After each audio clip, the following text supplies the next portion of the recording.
हरे कृष्ण कृष्ण कृष्ण हरे हरे, हरे राम राम राम हरे हरे। श्री बृहद भागवतामृतम द्वितीय खंड द्वितीय अध्याय ज्ञानम हम लोगों ने श्रवण किया था कि जब गोप कुमार ने संकल्प करके मंत्र जप किया कि मैं स्वर्ग में उपेंद्र का दर्शन करूं, तो मंत्र जप के प्रभाव से शीघ्र ही स्वर्ग से विमान आ गया। विमान भी कैसे आया? क्योंकि भगवान ने स्वयं आदेश प्रदान किया, इसलिए विमान आया। अन्यथा इंद्र किसी को ऐसे ही नहीं आने देते हैं स्वर्ग में। भगवान का आदेश है तो पालन करना ही पड़ेगा। सभी के लिए कर्तव्य है, सभी देवताओं के लिए भी कर्तव्य है। उपेंद्र की आज्ञा से तस्य आज्ञा महेंद्रेण प्रेरित ही त्रिदशैरहम अग्रतः सादरम नीत्वा प्रयत्नात् उपवेशितः। और हम लोगों ने सुना था कि गोप कुमार जी ने वहां स्वर्ग में जाकर के देखा कि देवता लोग चारों ओर से भगवान को घेरे हुए हैं, स्तव स्तुतियां इत्यादि चल रही हैं। नारद जी भी वीणा के ऊपर में भगवान की स्तव स्तुति कर रहे हैं, कीर्तन कर रहे हैं, और भगवान बड़े आनंद के साथ उन सबकी सेवाओं को ग्रहण कर रहे हैं। गोप कुमार ने दूर से देखा तो उनके थोड़ी गौरव बुद्धि हुई, भगवान है कैसे निकट जाऊं। भगवान हृदय की बात को समझ गए, इसलिए भगवान ने कहा गोप कुमार तुम यहां पर आ गए, बहुत अच्छा हुआ, और तुम्हें अब दंडवत प्रणाम करने की आवश्यकता नहीं है। मेरा वैभव देख करके भयभीत होने की भी जरूरत नहीं है, तुम मेरे पास आ जाओ। तस्य आज्ञया महेंद्रेण प्रेरितै त्रिदशैरहम अग्रतः सादरम नीत्वा प्रयत्नात् उपवेशितः। तस्य आज्ञया, किनकी आज्ञा? उपेंद्र की आज्ञा। भगवान ने आज्ञा प्रदान की। महेंद्रेण प्रेरित ही, भगवान ने आदेश दिया। किसको?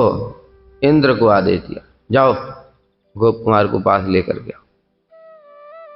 इसलिए इंद्र ने दूसरे देवताओं को बोला, जाओ गोप कुमार को भगवान के निकट ले। तो देवता लोग आए, गोप कुमार को उनके भगवान के पास में ले गए और यत्न पूर्वक मुझे बिठा दिए। यत्न पूर्वक मतलब वो भयभीत हैं, गौरव बुद्धि है उनकी, बैठने की उनकी हिम्मत नहीं हो रही है गोप कुमार की।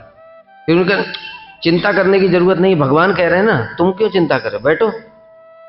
जैसे हम लोग अभी कोई श्रेष्ठ वैष्णव आते हैं तो उनके पास में बराबर में बैठने में संकोच होता है, लेकिन फिर वो आदेश देते, मैं कह रहा हूं ना, आ जाओ। तो इस प्रकार से भगवान का आदेश है, तो इसलिए उन्होंने फिर यत्न पूर्वक मुझे बिठा दिया। क्योंकि पहले ही बता रहे हैं टीका में, मैं भगवान का वैभव देखकर भय और गौरववश तो उनके निकट नहीं जा सका। इसलिए भगवान विष्णु ने देवराज महेंद्र को आदेश दिया, यह गोप बालक मेरे प्रति गौरव बुद्धि रखने का कारण मेरे समीप आकर नहीं बैठ रहा है, इसे परम यत्न पूर्वक मेरे पास लेकर के आओ। परम यत्न पूर्वक मतलब किसी भी प्रकार से ले आओ, समझा बुझा करके जैसे भी। तत्पश्चात देवभोग्य अमृत आदि द्वारा इसका सत्कार नंदन वन में इसे निवास स्थान दो। हमने पहले ही बताया ये इंद्र के लिए सब संभव नहीं है, वो अमृत स्वर्ग का दे देगा किसी को? एक पारिजात का फूल तो दिया नहीं था उसने, भगवान के आदेश दिया था तब भी। तो ये क्योंकि भगवान स्वयं ही वहां बैठे हुए हैं और कह रहे हैं जाओ इंद्र ऐसा करो, तो करना पड़ेगा अभी, इसलिए कर रहा है। भक्ति का यही वैशिष्ट है। देखो, चाहे असुर हो चाहे देवता हो, सबको आदेश मानना ही पड़ेगा। बताया ना, जो नहीं मानेगा उसको दंड दिया जाएगा।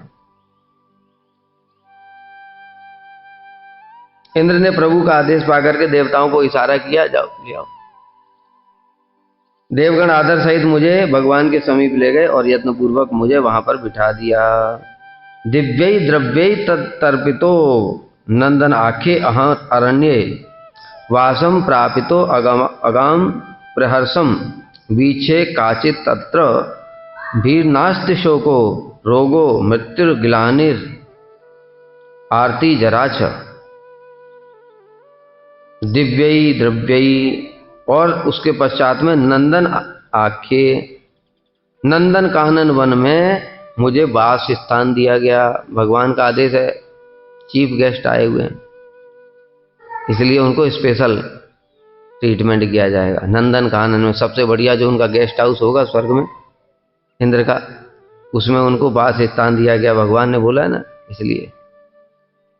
और फिर दिव्य द्रव्य तर्पितो, दिव्य द्रव्यों के द्वारा मेरा स्वागत सत्कार किया गया।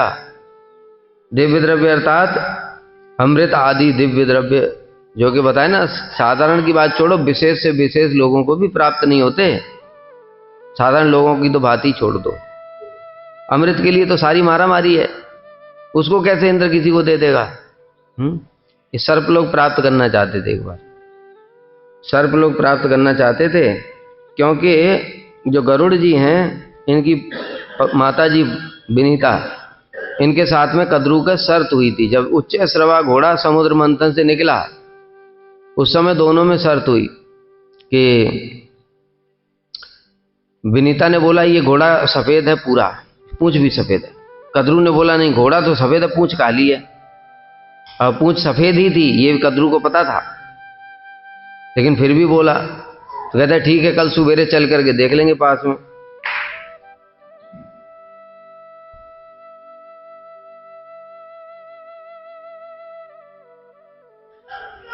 कल सुबेरे चल के पास में देख लेंगे। तो कद्रू ने अपने संतान सर्पों को आदेश दिया, जाओ इसकी पूंछ में लिपट जाओ जाकर, काले काले सर्प। कुछ सर्पों ने मना कर दिया, तो कद्रू ने शाप दे दिया उसको कि तुम लोग भविष्य में जन्मेजय जब नाग यज्ञ करेंगे तो तुम उसमें जल जल करके मरोगे।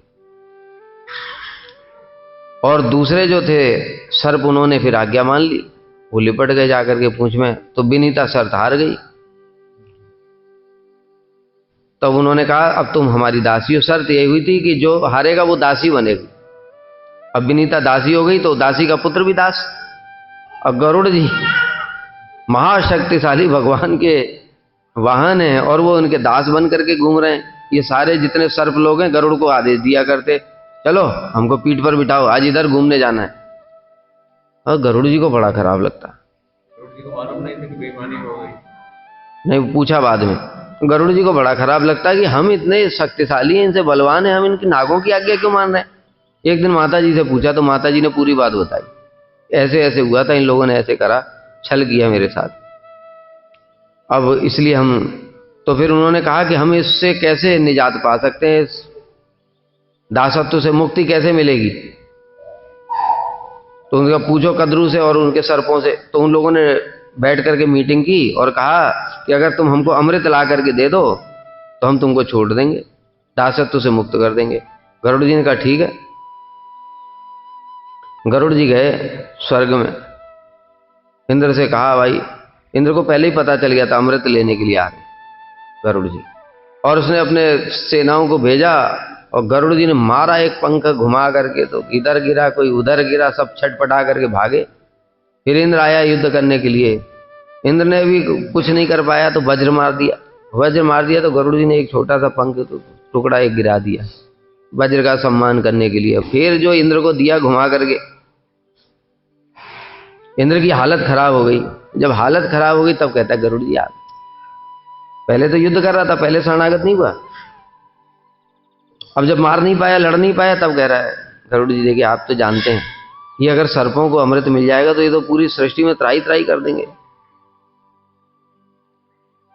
उन्होंने कहा देखो भैया ऐसा है, हमको तो दासता से मुक्त होना है, इसलिए हमको तो अमृत चाहिए, बाकी तुम देख लो क्या करना है। इंद्र ने कहा ठीक है, एक आइडिया बताता हूं कि आप अमृत ले जाओ, वहां पर रख देना, और आपकी जो कंडीशन के हिसाब से आप दासता से मुक्त हो जाओगे, बस उसके बाद मैं उठा लाऊंगा पीने से पहले ही। मैं कहा ये ठीक है, हमको गरुड़ जी का उससे हमको कोई मतलब नहीं, हमको दासता से मुक्ति चाहिए बस। गरुड़ जी ले आए, तभी कहते हैं वो गरुड़ जी ला रहे थे, तभी वहां पर जो पेड़ है काली अदय में, तब वहां पर अमृत कलश लेकर के बैठे थे,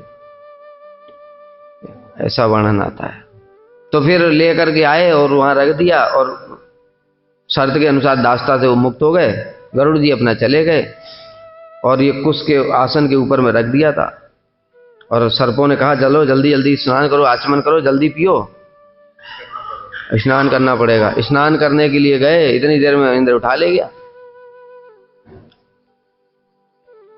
जब इंद्र उठा ले गया, सर्प लोग आए लौट करके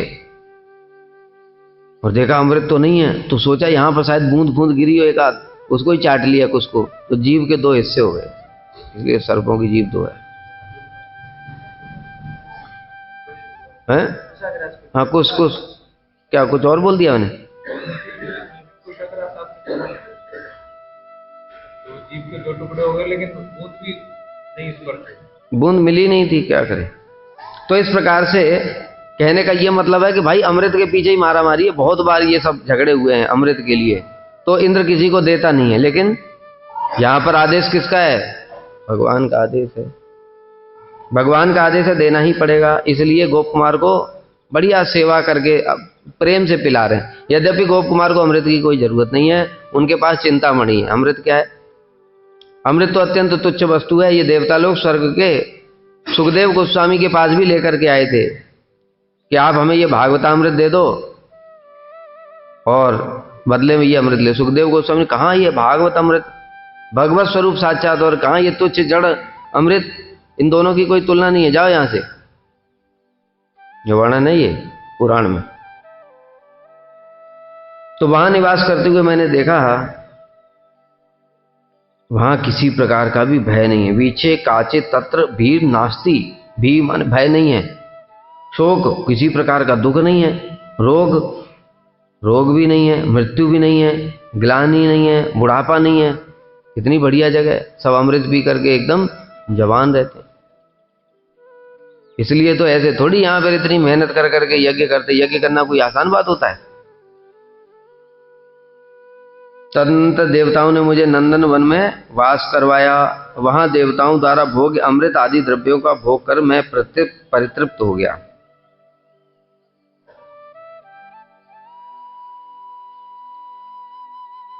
और कुछ दिन आनंद पूर्वक कुछ दिन वास करने पर गोप कुमार ने जो देखा उसको बता रहे हैं। बहुत समय तक देखा, अर्थात मैंने देखा कि उस स्वर्ग में किसी प्रकार का भय नहीं है। भय किस बात का होता है? अब हमारी उम्र हो रही है, अब धीरे धीरे जैसे ही घंटी बजी, सबसे पहले शीशा देखा, एक बाल सफेद हो गया, भय आ गया बुढ़ापे की ओर। कुछ दिनों के बाद में सिर के बाल थोड़े टूटने शुरू हुए, दूसरा भय, डॉक्टर को दिखा रहे हैं, कौन सा डर्मेटोलॉजिस्ट, उसके पास घूम रहे, चक्कर लगा रहे हैं। कुछ दिनों के बाद में आई साइट कमजोर हो गई, चश्मा लगवा लिया। ऐसे इस प्रकार से अब धीरे धीरे चिंता सताने लगी। भैया क्या करें?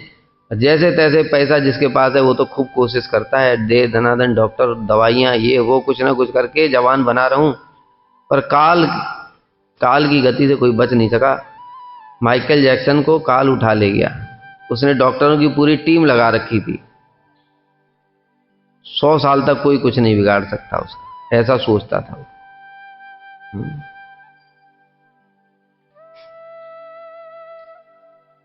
इसलिए, लेकिन वहां स्वर्ग में कोई टेंशन नहीं इस प्रकार की, ना कोई रोग होता है। कभी आज पेट इंडाइजेशन हो गया, अब कभी आंखों से चश्मा कम दिखने लगा, कभी कुछ समस्याएं जो चलती रहती, कभी पीठ दर्द, कभी टीबी, कैंसर, क्या क्या चीजें हैं, सब कोरोना, ये सब टेंशन नहीं है वहां पे।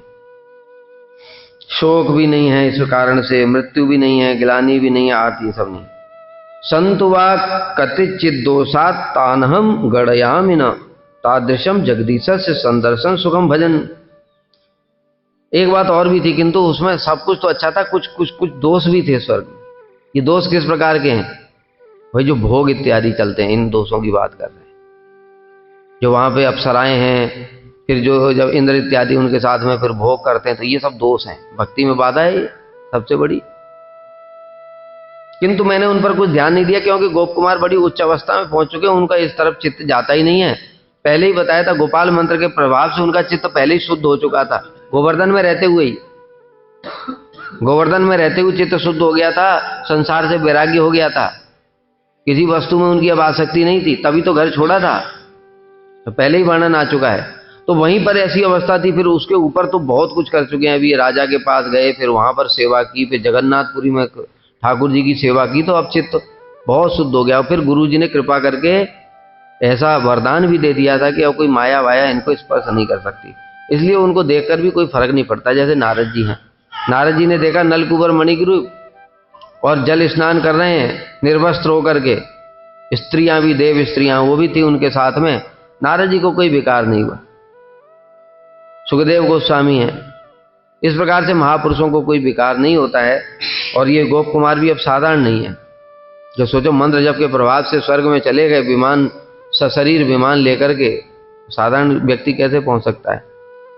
अधिकार बहुत ऊंचा है, इसलिए उन पर कोई ध्यान नहीं दिया। क्योंकि मैं श्री भगवान के दर्शन सुख में विभोर रहता था। रस वर्जम रसोप्य से परम दृष्टवा निवर्त। इनको उत्तम रस की अनुभूति है। उत्तम रस की अनुभूति होने के बाद अब निम्न रस जो है परेशान नहीं करता। हमारी समस्या ये, हम हरि नाम कर रहे हैं, कथा सब कुछ कर रहे, अनुभूति नहीं हो पा रही है। जब चिन्मय रस इंद्रियों में जिस तो थोड़ा एक कण मात्र भी जिस समय प्रकाशित होगा ना, वो एक कण मात्र से ही हमारा सारा वैराग्य हो जाएगा। सब कुछ संसार की प्रत्येक भोग वासना सब छूट जाएगी एक कण मात्र से ही। मतलब हरि नाम करते हुए भी जिस समय हमको आनंद आने लग गया, उस आनंद की तुलना में ये जड़ आनंद इतना तुच्छ प्रतीत होगा कि और फिर उसकी ओर इच्छा नहीं होगी। वो स्वाभाविक है।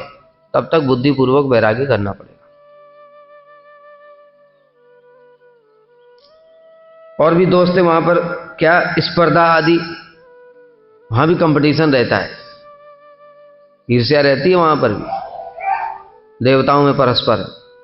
जैसे बताया ना, इंद्र भी सब समय देखते रहते हैं पृथ्वी पर कौन क्या कर रहा है। कोई देखा बड़ी तपस्या कर रहा है तो एकदम से इंद्र का बेचैनी हो जाती है। ये दोष भी है। तथापि मैंने उस पर ध्यान नहीं दिया, क्योंकि गोप कुमार तो उससे पहले बहुत ऊपर उठ चुके हैं। वो यहाँ पर भी जब राजा थे जगन्नाथपुरी में, उस समय भी राज्य को बिल्कुल ध्यान नहीं देते थे। और वो जो उनके राजा के जो घर वाले हैं उनको सब बांट दिया था दायित्व। उनकी कोई रुचि नहीं थी, केवल जगदीश के दर्शन करते थे बस, जगन्नाथ जी के, और सेवा करते थे। बाकी सारा दायित्व उन्होंने पहले ही दे दिया था, संसार में उनकी कोई आसक्ति नहीं। इसलिए उस प्रकार का कोई दोष इनको स्पर्श नहीं किया। क्योंकि भगवान के दर्शन से उत्पन्न अनिर्वचनीय भजन सुख का साक्षात अनुभव कर, अरे ये दोष को स्पर्श करने की बात छोड़ो, इनकी तरफ ध्यान भी नहीं जाएगा। जिस समय थोड़ा भी इस उत्तम रस की उपलब्धि होगी, चिन्मय रस की, उस समय ध्यान भी नहीं जाएगा देखने के बाद। उल्टा वो सब भी सेवा की वस्तुओं के रूप में देखते हैं। महेंद्रेण अर्च्यते स्वर्ग विभूति भी रसौ प्रभु भ्रातत्वेन ईश्वरत्वेन शरणत्वेन चान्वहम। अब कह रहे हैं वहां भगवान उपेंद्र प्रतिदिन इंद्र द्वारा स्वर्ग की विभूति स्वरूप पारिजात आदि वस्तुओं द्वारा भ्रातृ और ईश्वर भाव से, भ्रातत्वेन ईश्वरत्वेन शरणत्वेन, 3 प्रकार से पूजा करते हैं इंद्र। एक भाई, छोटे भाई हैं, छोटे भाई मतलब प्रेम वात्सल्य एक थोड़ा होता है छोटे भाई के प्रति। दूसरा ईश्वरत्वेन, छोटे भाई तो हैं किंतु ईश्वर भी हैं, इसलिए ईश्वर होने के कारण गौरव बुद्धि, मतलब गौरव बुद्धि होती है तो पूरा कुछ भी गलती नहीं होनी चाहिए। छोटा भाई होगा तो उसको खाली प्रेम करेंगे तो कुछ भी गलती हो चलेगा, लेकिन गौरव, छोटा भाई भगवान है, फिर केवल प्रेम नहीं रहेगा वहां, वात्सल्य नहीं रहेगा, अब गौरव बुद्धि भी रहेगी, मतलब कुछ भी त्रुटि नहीं होनी चाहिए, भगवान है। और शरणत्वेन, शरणागत भी आदर सहित, शरणागत के प्रति आदर बुद्धि होती है सब प्रकार से।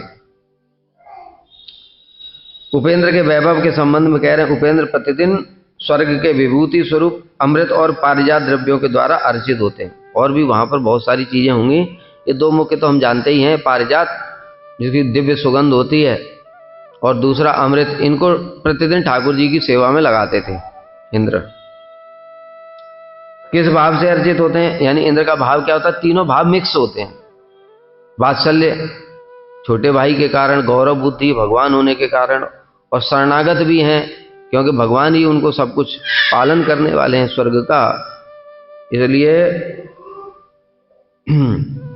आदर भी है। तो तीनों के भाव मिश्रित होने हो, ऐसे मिश्रित भाव से वो इंद्र उनकी सेवा करते हैं, उपेंद्र की। मनस्य कर्वम चैतदहो धन्य शतक्रतु यो ही श्री विष्णुना दत्तम साधयित्वा निराकुलम त्रैलोक्य ऐश्वरम असाध्य भगवंतम एवं मुदा उपहार चैर दिव्यैर गृहमाणै स्वयं यजेत। अब जैसा कि बताया कि गोप कुमार तो भक्त हैं, इसलिए भक्त जहां भी भक्ति देखता है तो उसके हृदय में आ जाता है कि ऐसा मैं भी सेवा कर लेता। हमारे अंदर तो उस प्रकार की वृत्ति नहीं है अभी भक्ति वाली, अभी तो हम साधका भास हैं। थोड़ी सेवा वृत्ति आ जाएगी तो जहां भी ठाकुर जी की सेवा हो रही होगी थोड़ा भी अच्छे से, तो मन में यही आएगा कि मेरे को भी ऐसी सेवा मिल जाती। अभी तो हम सेवा से बचते हैं, किसी तरह निकल जाए।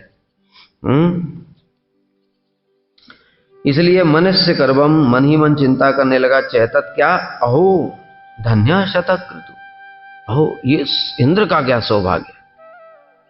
क्यों? यो ही श्री विष्णुना दत्तम साधयित्वा निराकुलम, अपने हाथों से विष्णुना दत्तम, ये जो स्वर्ग है विष्णु ने अपने हाथों से इनको प्रदान किया है। कैसे? असुरों को मार करके।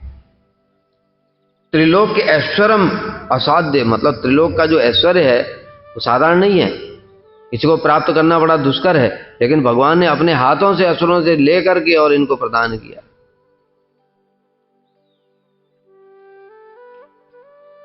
तथा उपहार चैर दिव्य गृहमाणै स्वयं यजेत, तथा इंद्र भी उन दिव्य उपहार के कारण, मतलब स्वर्ग में जो वस्तुएं हैं उनके द्वारा अर्चयित, भगवान का अर्चन करते हैं और स्वयं भगवान उसे स्वीकार, गृहमाणै, भगवान उसको स्वीकार भी करते साक्षात रूप में। ये विशेष बात है, यहाँ की सेवा इसलिए विशेष है। यहां से शुरू हो गया उनके हृदय में लोभ। प्रत्येक स्थान पर उनको लोभ होता है जागृत। लोभ कैसे हो रहा है? जब वो सेवा देख लेते हैं, यहां पर बड़ी अच्छी सेवा हो रही, जैसे ही सेवा देखते हैं तब उनके हृदय में होता है कि मैं भी ऐसे ठाकुर जी की सेवा कर पाऊं। राजा के यहाँ भी ऐसा ही था, जगन्नाथपुरी में भी ऐसा ही था, और यहां पर भी ऐसा ही है कि इंद्र की सेवा देखते हैं कि इंद्र स्वयं पूजा कर रहे हैं और भगवान उनको ग्रहण कर रहे हैं। इंद्र का सौभाग्य वर्णन करके इंद्र पद प्राप्त करने के लिए वासना उत्पन्न होने के कारण गोप कुमार महेंद्र के सौभाग्य को अभिनंदन कर रहे हैं।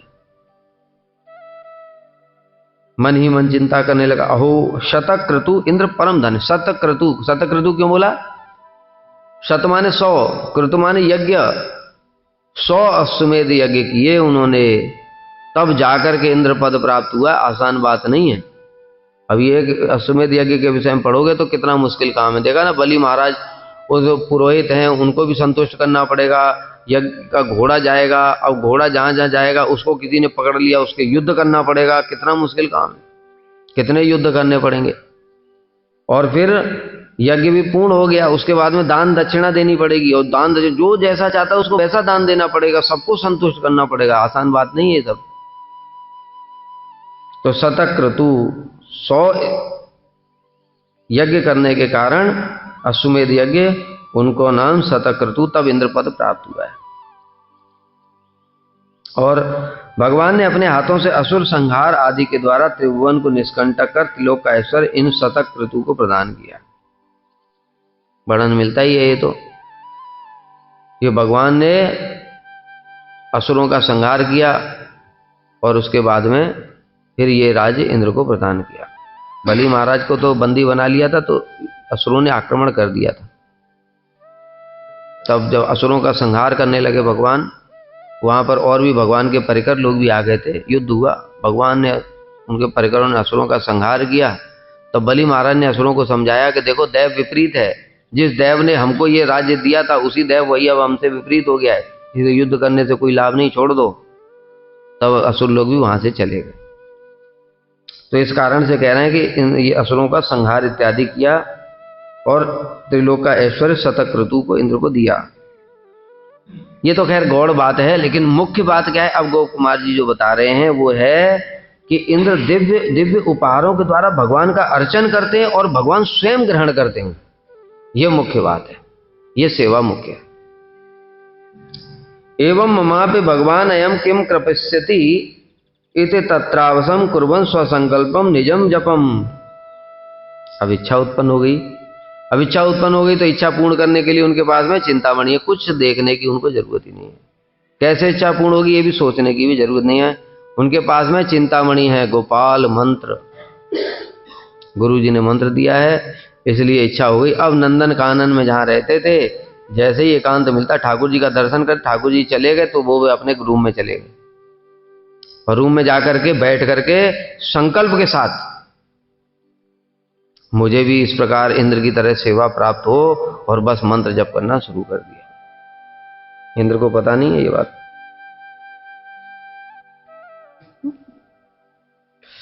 तब मेरे मन में इच्छा जागृत हुई कि क्या मैं भी इंद्र की भांति भगवान का अर्चन कर सकता हूं। एवं ममापि, मेरे अंदर भी भगवान अयम किम कृपस्यति, क्या ये कृपा मुझे भी प्राप्त हो सकती भगवान की। तब कुर्वन् स्व संकल्पम निजम जपम, तब मैंने संकल्प सहित अपने मंत्र का जप शुरू कर दिया। जैसा भी हो इस प्रकार का संकल्प मंत्र का जप करते करते मैं वहां पर रहने लगा। क्या ये भगवान विष्णु मुझ पर कृपा करेंगे? क्या मेरा मनोरथ पूर्ण होगा? इंद्र की तरह मुझे भी सेवा प्राप्त होगी?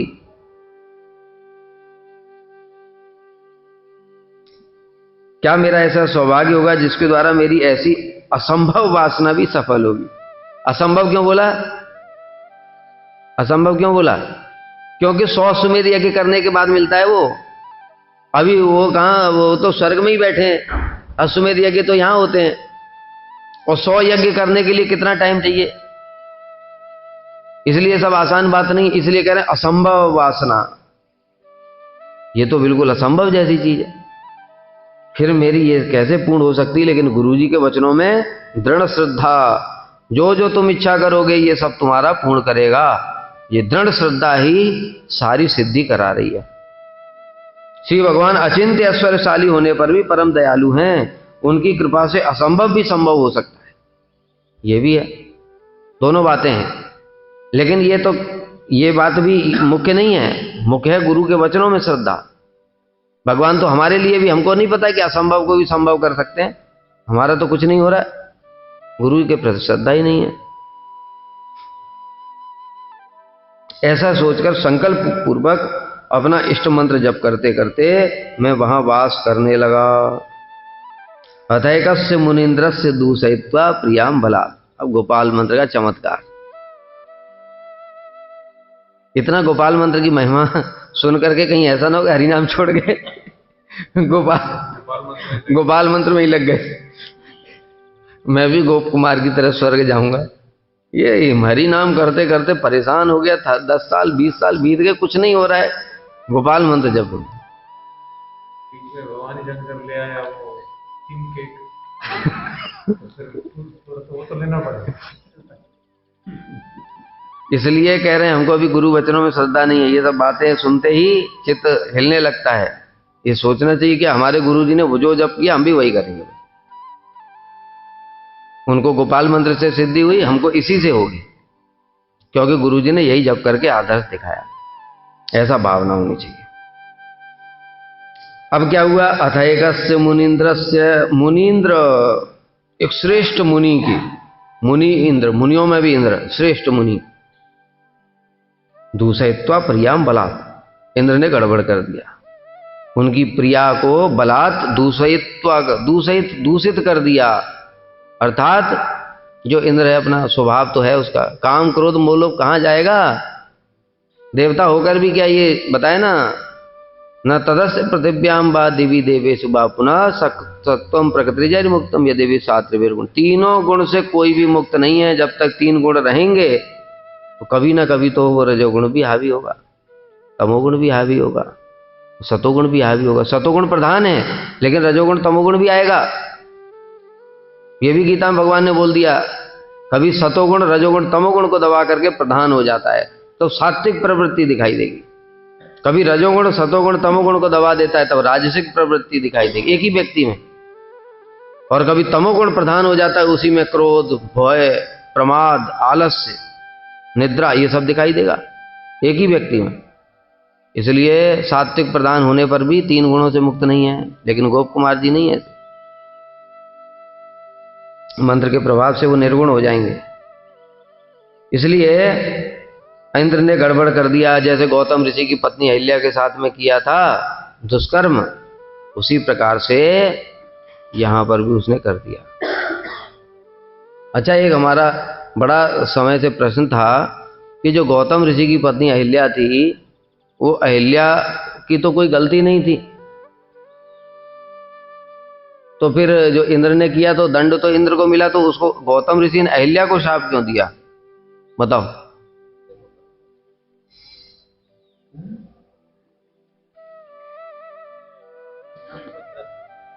बताओ। नहीं दिखा, लेकिन मौत तो हुई नहीं। रामायण में वर्णन आता है, रामायण में वर्णन आता है कि अहिल्या को पता चल गया था, और गौतम ऋषि भी ये बात जान गए थे कि अहिल्या को पता था। रामायण में स्पष्ट वर्णन, वाल्मीकि रामायण। और यहां तक की वर्णन है कि वो अपने आप को कृतार्थ मान रही थी कि इंद्र मेरे लिए आया। एक्चुअली इंद्र अहिल्या से विवाह करना चाहते थे। एक अहिल्या के साथ में विवाह गौतम ऋषि का कैसे हो गया, ये बड़ी विचित्र लीला है। एक बार क्या हुआ कि ये जो अहिल्या प्रकट हुई थी, तो वो इंद्र से विवाह करना चाहते थे। तो ब्रह्मा जी ने कहा विवाह उसके साथ होगा जो पूरी पृथ्वी का चक्कर लगा के सबसे पहले आ जाएगा। सभी लोग विवाह करना चाहते थे, और भी देवता लोग, ऋषि मुनि भी चाहते थे। अब तो सब अपने अपने विमान पे बैठे और पृथ्वी का चक्कर लगाने के लिए चले गए। इंद्र सबसे पहले आ गया। इंद्र चाहता भी था और पहले भी आ गया था। तो ब्रह्मा जी ने कहा कि इंद्र के साथ विवाह किया जाए। इतनी देर में नारद जी आ गए। नारद जी ने कहा नहीं नहीं नहीं, इंद्र के साथ विवाह नहीं हो सकता, क्योंकि सबसे पहले पृथ्वी का चक्कर लगाया गौतम ऋषि ने। तो सब गौतम ऋषि ने कहां लगाया, वो तो गए ही नहीं। कहते हैं कि जिस समय गौतम ऋषि गाय की पूजा कर रहे थे, गो पूजा करते समय गाय ने बछड़े को जन्म दिया, उस समय जो परिक्रमा करता है तो उसको पृथ्वी की परिक्रमा का फल प्राप्त हो जाता है। तो इसलिए गौतम ऋषि ने यह किया, इसलिए इनके साथ विवाह होगा। अब भाई ब्रह्मा जी तो सब जानते ही हैं, उन्होंने देखा कि हाँ ये तो ठीक बात बोल रहे नारद जी, तो विवाह हो गया गौतम ऋषि के साथ। अब इंद्र के मन में तो पहले से भी था, इसलिए वो मौका ढूंढता ही रहता था। और इधर अहिल्या के भी मन में ये बात आ गई थी कि इंद्र स्वयं जो तीनों लोकों के अधिपति है, इंद्र कोई साधारण थोड़ी है। हम लोग तो इतना इंद्र को बोल देते हैं कुछ भी। कभी इंद्र हमारे सामने आ जाएंगे तो हमारे उनके तेज के आगे हम क्या लगेंगे, सारी वैष्णवता भूल जाओगे। समझ गए? तीनों लोगों को कितना ऐश्वर्य होगा, कितना दिव्य शरीर होगा। हमारे शरीर इतने सड़े सड़े थे, तो उसमें भी किसी सुंदर व्यक्ति को देख लेते तो मन आकर्षित हो जाता है। तो जाते हैं तो गोष्पति हो सकता है वही हो। तो इस प्रकार से ये जो इंद्र ने फिर किया था, इस कारण से अहिल्या को शाप दिया। वाल्मीकि रामायण में वर्णन हमने ढूंढा, क्योंकि इस प्रश्न का उत्तर नहीं मिल रहा था। तो सब जगह जहां जहां प्रसंग आया अहिल्या का, वहां देखा तो वाल्मीकि रामायण में ये मिला है, पढ़ सकते हैं कोई भी। तो ऐसे ही करके अब इंद्र तो स्वभाव से वशीभूत है अपने, तो फिर से किसी गौतम ऋषि की ही तरह किसी की पत्नी को दूषित कर दिया। और दूषित कर दिया तो अब फिर तो भाग गया डर के मारे सांप के। सांप तो लगेगा ही लगेगा। तब लज्जया, पहले तो लज्जित हो गया, ये क्या कर दिया। देखो ये जो भक्त लोग होते हैं ना, जो निर्गुण हो जाते हैं, वो इन सब चीजों को देखकर भी बिल्कुल विचलित नहीं होते। कारण क्या, वो जानते गुण गुण में ही बरत रहे हैं। भगवान ने गीता में बोला, मतलब किसी का कोई बस नहीं है। गुण जिस समय प्रबल हो जाता है, उस समय तुमको बलपूर्वक करा ही देगा, तुम कुछ भी सोचते रहो। बाद में लज्जा फिर होती है, ये क्या कर दिया मैंने। अब लज्जा हो गई, भय भी है, शाप दे देगा। मुनीन्द्र है वो, जिसका भी नाम नहीं दिया है, लेकिन वो मुनियों में श्रेष्ठ है, शाप दे देगा। अब भयभीत होकर के इंद्र भाग गया और किसी स्थान पर छुप गया। जैसे मानसरोवर में छिपा था पहले, ऐसे किसी स्थान में जाकर के छुप गया। निगूढ़ स्थान अर्थात मानसरोवर के कमल की नाल जैसा कोई एक निगूढ़ स्थान। दैवै अन्विष्य बहुदासन प्राप्तो यदा ततः अर्जाकत्वा त्रैलोक्यम अविभूतम उपद्रवई। अब इंद्र चला गया, राजा चला गया। अब राजा चला गया भाई, राज्य तो यहाँ पर देखते पृथ्वी में एक छोटा सा राजा कहीं नहीं रहता है तो इतने उपद्रव होते हैं, सब अपनी मनमानी करने लगते हैं। राजा की बात छोड़ो, हम तो मठ में ही देखते हैं, वो कोई राजा भी नहीं है, 4-5 लोग ही हैं।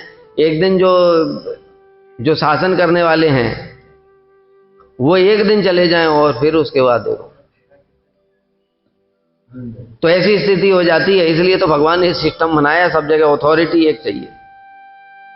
तो सोचो यहां के लिए ऐसी स्थिति है, तो तीनों लोगों का राजा है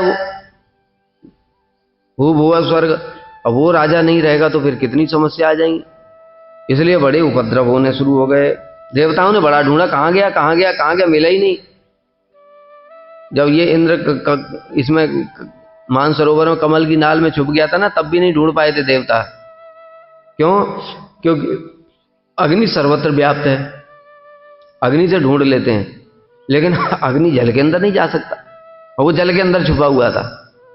वहां पे वर्णन है, पढ़ा है मैंने कहीं, क्यों नहीं ढूंढ पाए? कहते अग्नि सबको ढूंढ लेता है, वो अग्नि सब जगह है, लेकिन वहां पर जल के अंदर में अग्नि जा नहीं सकता।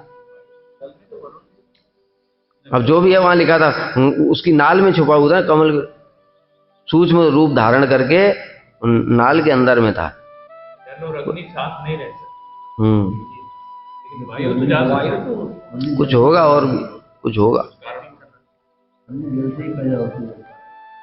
पैदा होने पर भी साथ नहीं रह सकती। नहीं, ये पढ़ा था शायद कि वो भूखा मर रहा था, क्योंकि इंद्र जो यज्ञ यज्ञ के द्वारा दिया जाता है।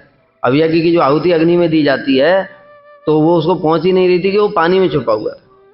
ये पढ़ा था, इसलिए वो भूखा मर रहा था। वो प्रथम खंड में ही आया ये, वहां भूखा इसलिए मर रहा था। वो वहां पहुंच ही नहीं रही थी अग्नि। अग्नि के द्वारा ही तो जो स्वाहा करते हैं, तो अग्नि तो पहुंचाते सबको, जिसकी आहुति देते हैं। अब इंद्र की आहुति दोगे, वो पानी के अंदर में, वहां अग्नि जा नहीं सकता, वो भूखा पड़ा हुआ मर रहा था वहां। तो इस कारण से अब जो है बड़े देवताओं ने कोशिश करी ढूंढने की, लेकिन वो मिला ही नहीं। अब दैत्य आदि के द्वारा नाना प्रकार के उपद्रव शुरू हो गए। देवताओं को जैसे ही असुरों को पता चलता है, जरा सा पता चलता, सबकी अपनी अपनी इंटेलिजेंस है, उनकी भी तो भाई इंटेलिजेंस है। तो असुरों की भी इंटेलिजेंस सब समय, जैसे देवगुरु बृहस्पति एक बार रूट करके चले गए थे, तुरंत इंटेलिजेंस ने आकर के बता दिया कि तो गुरु जी चले गए, यही मौका है, बस आक्रमण किया और देवताओं को मार करके भगा दिया, कब्जा कर लिया स्वर्ग में। अभी इधर भी इस समय भी चला गया है वो। तो फिर वो भी देवताओं ने उपद्रव करने शुरू कर दिए। श्री विष्णुराज्ञया देवैर्गुरुणा प्रेरितैरथ ऐन्द्रे पदे अभिषिक्तो अहम आदित्याद्य अनुमोदितः। क्या बताया? श्री विष्णुराज्ञया, विष्णु जी ने आज्ञा प्रदान की, उपेंद्र ने, भगवान ने आज्ञा दी। भगवान तो अंतर्यामी है, गोपाल मंत्र में वो भगवान ही तो है। गोपाल मंत्र तो साक्षात अधिष्ठाता देवता तो वही है। यद्यपि तत्वगत विचार कर रहे हैं, लेकिन वो विष्णु तो जानते ही हैं ये मेरा ही मंत्र जप रहा है। तो इसलिए उन्होंने कहा चिंता की कोई बात नहीं है, गोप कुमार की इच्छा भी है। इस समय इसने इंद्र ने भी कुछ गड़बड़ कर दी है, इसको साइड करो, इसको इंद्र बनाओ। विष्णु की आज्ञा से देवैर गुरुणा, विष्णु ने किसको आज्ञा दी? गुरु जी को। बृहस्पति इधर आओ, ये देखो ये गोप कुमार आया हुआ है, इसको इंद्र पद पर अभिषेक कर दो।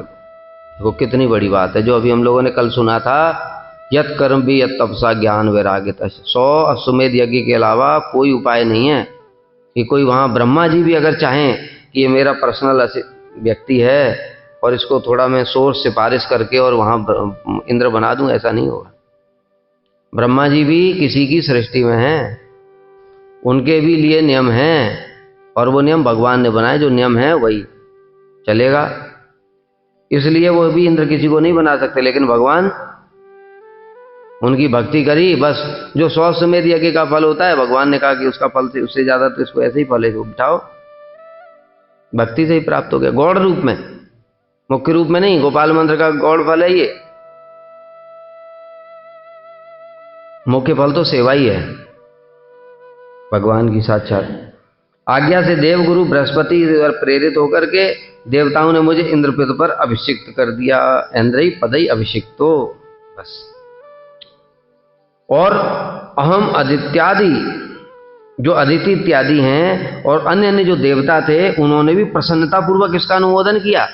बाकी सब समय प्रसन्नता पूर्वक नहीं करते, जैसे बीच में इंद्र गड़बड़ कर देता है, नहुस को ले गए थे तो अनुमोदन नहीं कर रहे थे, लेकिन मजबूरी थी उस समय। देखो दोनों बड़ा भारी अंतर है, इसलिए बताया ना, जब भगवान की इच्छा से हो रहा है सब कुछ अनुकूल हो जाएगा। कितना बड़ा उदाहरण है, जब भगवान कृपा करके देते हैं तो कोई कुछ नहीं कर सकता। और अपनी इच्छा से जरा सा देखो, इंद्र को पद मिला, अपने कर्म के फल से मिला, और गड़बड़ किया तो बाहर। और ध्रुव महाराज ने लाखों यक्षों का वध कर दिया, कोई कुछ नहीं बिगाड़ पाया भगवान की इच्छा से। उल्टा वो लोग आकर के प्रार्थना कर रहे हैं, ध्रुव छोड़ो, युद्ध बंद कर दो। उनके मनु जी आ गए थे,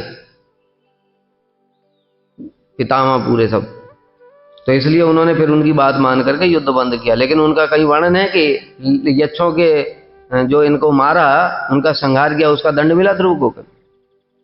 कहीं नहीं मिल सकता है। लेकिन यहां इंद्र को दंड मिला, क्योंकि कर्म करके प्राप्त हुआ है, और गोप कुमार को वो वस्तु फ्री में ही प्राप्त हो गई। और वो भी फिर अदिति जो नहुस को बनाया गया था, हाँ नहुस की बात चल रही थी, तो नहुस को जब बनाया गया तो उसने सोचा कि इंद्र तो पद में मेरा हो गया, लेकिन ये सची उसकी इंद्र की पत्नी बड़ी सुंदर है, इससे मेरा विवाह होना चाहिए। भाई पद तुमको प्राप्त हुआ, पत्नी थोड़ी प्राप्त हो जाएगी। प्रधानमंत्री पद है, तो जो प्रधानमंत्री पर पद पर बैठेगा तो क्या उसकी प्रधानमंत्री की पत्नी भी उसकी हो गई? वो तो व्यक्तिगत चीज है। पत्नी पति पत्नी तो व्यक्तिगत संबंध है, और पद एक विशेष स्थान है, जो किसी एलिजिबिलिटी है तो उसको पद प्राप्त होगा। तो ऐसे करके नहुस को जब बिठा दिया, पर नहुस माना नहीं, कहता है मैं शादी करूंगा ही।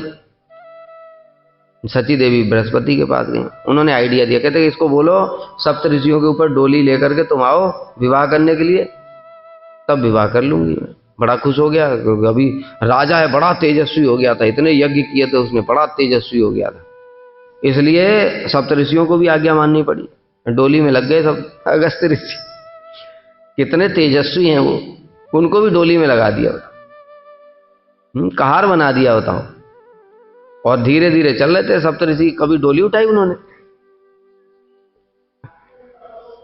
पर चलो इसकी इंद्र की बात मान करके वो भी तैयार है, तब भी कह रहा है उनको जल्दी चलो, जल्द सर्प सर्प सर्प, तब जल्दी शीघ्र, सर्प सर्प बोल रहा था, शीघ्र। तो उसके बाद में फिर अगस्त ऋषि ने ऐसे करके देखा, गुस्सा तो आ रहा था पर कुछ बोले नहीं, फिर थोड़ा चले, फिर धीरे, वो तो कहां से चलेंगे स्पीड से, उन्होंने कभी जिंदगी में ऐसे काम थोड़ी कि वो महा तेजस्वी ऋषि हैं। फिर ये गुस्से में आकर के उनके लात मार दी अगस्त ऋषि के पास। अगस्त ऋषि ने डोली को पटका, सर्प सर्प कर रहा है, ले सर्प हो जा, इंद्र से सर्प हो गया। तो ऐसी स्थिति है। तो जो उनके जो सुहृद लोग होते हैं वो भी कभी अनुमोदन नहीं करते कि इंद्र की जगह कोई दूसरा इंद्र आ जाए, लेकिन यहां पर अनुमोदन कर रहे हैं। कारण क्या है? भगवान है, भगवान ने बोला है ना इसको गोप कुमार को बना दो इंद्र, इसलिए किसी को कोई असुविधा नहीं हुई। और सब जानते भगवान तो कुछ गड़बड़ कर ही नहीं सकते, वो तो हमारे रक्षक हैं। इसलिए यहां पर त्रिलोक की रक्षा के लिए विष्णु की आज्ञा से देवगुरु बृहस्पति द्वारा प्रेरित होकर देवताओं ने मुझे इंद्र पद पर अभिषिक्त कर दिया। यदि कहो कि इंद्र की माता पत्नी और अन्य सुहृदजनों ने इसे कैसे सहन किया,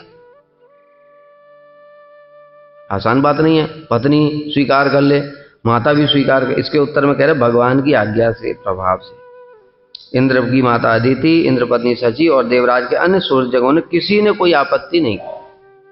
भगवान तो कुछ गलत करते ही नहीं है, इसलिए भगवान ने आदेश दिया, इसलिए देखो सब कोई टेंशन नहीं। जब नहुस को बनाया था तो बड़ी टेंशन थी, सब परेशान हो गए थे, मतलब जैसे कहते हैं गले की हड्डी।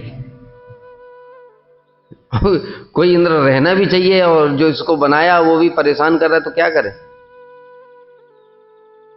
इस प्रकार प्रसन्नता पूर्वक, उल्टा यहां पर प्रसन्नता पूर्वक, बेमन से भी नहीं, प्रसन्नता पूर्वक सबने अनुमोदन किया। कारण यहां विष्णु की इच्छा ही मूल कारण है। भगवान की इच्छा है, क्योंकि ये किसी को विचार विमर्श नहीं हुआ था सभा में, भगवान ने आदेश दिया था सीधे देवगुरु बृहस्पति को। भगवान स्वयं कह रहे हैं एक गोप कुमार को इंद्र बना दो, बस खत्म।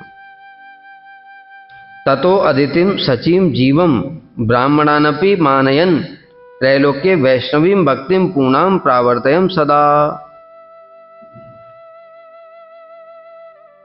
मैंने अदिति, सची तथा बृहस्पति जैसे ब्राह्मणों को विशेष सम्मान देते हुए त्रिलोक में विष्णु भक्ति का पूर्ण रूप से प्रचार किया। देखो, यद्यपि जो स्वर्ग इत्यादि लोक हैं उनमें विष्णु भक्ति होती नहीं है, क्योंकि जो ऐश्वर्य इत्यादि आता है तो फिर भक्ति कहाँ से होगी, बताए ना। विषयाविष्ट चित्तानाम कृष्णावेश सुदूरतः, जिसका चित्त विषयों में लगा हुआ है, वहां पर इतना बढ़िया अमृत मिल रहा है, शरीर बूढ़ा नहीं होता है, भोग करने के लिए सारी फैसिलिटीज हैं, इतनी सुंदर सुंदर अप्सराएं हैं, नंदन कानन वन है, न रोग है, न बुढ़ापा है, न मृत्यु है, तो भजन क्यों करेगा। इसलिए कोई भजन नहीं कर सकता। लेकिन जो भक्त है वह स्वर्गाप नरकेश्वर तुल्यार्थ दर्शिनः, स्वर्ग में चाहे कितने भी भोग दिखाई दें उनको कोई फर्क नहीं पड़ता। नरकेश्वपि, नरक भी चले जाएं किसी कारण से तो भी उनको कोई भी असुविधा नहीं है। तुल्यार्थ दर्शन, दोनों को एक समान ही देखते। एक समान मतलब क्या, एक में तो इतना आनंद है, एक में तो कष्ट है। एक समान देखने का मतलब क्या हुआ, मतलब दोनों ही भगवान से विमुख करने वाली वस्तुएं हैं, इसलिए तुल्यार्थ दर्शना, एक जैसे ही तो हैं। जो भजन में बाधा है वो सब एक जैसा है। इसलिए जो भक्त होते हैं वो चाहे पृथ्वी हो, चाहे स्वर्ग हो, चाहे कहीं भी हो, देखेंगे गोप कुमार का उदाहरण, सब जगह अपना भजन करते हैं और सबको भी भजन में लगा देते हैं। ये साधु संघ का प्रभाव है। नहीं किया तो वेश में बैठा, सिंहासन पर या राजा का वेश धारण किया, इंद्र का वेश धारण किया, यहाँ पर भी राजा का वेश धारण किया था उन्होंने। तो उसे लेकिन कोई फर्क नहीं पड़ता, क्योंकि चित्त ही मुख्य है, चित्त वृत्ति तो भक्ति है। इंद्र की जैसे वेश धारण करने से इंद्र की जैसी चित्रवृत्ति थोड़ी हो गई। तो वेश तो राजा का यहाँ भी धारण किया था, वो राजा था यहाँ, जो जगन्नाथपुरी में राजा बना था तो उसने राजा का वेश धारण किया, राज की वेश में ही सेवा भी करते थे, किंतु चित्त तो गोप कुमार का है। अयोध्या में जब गए तब तो गोप कुमार, अयोध्या में वो तो बाद की बात है, वो चित जगत में। हाँ, अभी तो वहां वेश की जरूरत ही क्या है, वहां तो अपने स्वरूप में ही जा रहे हैं। चित जगत में तो यहाँ वाला स्वरूप ही नहीं चले। नारायण लोक में गए तो भी सब जगह चित जगत में सब गोप कुमार के वेश में ही जाएंगे। अब यार राजा बने तो लौकिक आचरण भी करना पड़ता है ना, इसलिए। चलो अब टीका कल सुनेंगे हम लोग। वांछा कर्तव्य कृपा सिंधु देव पतितानां पावनेभ्यो वैष्णवेभ्यो नमः।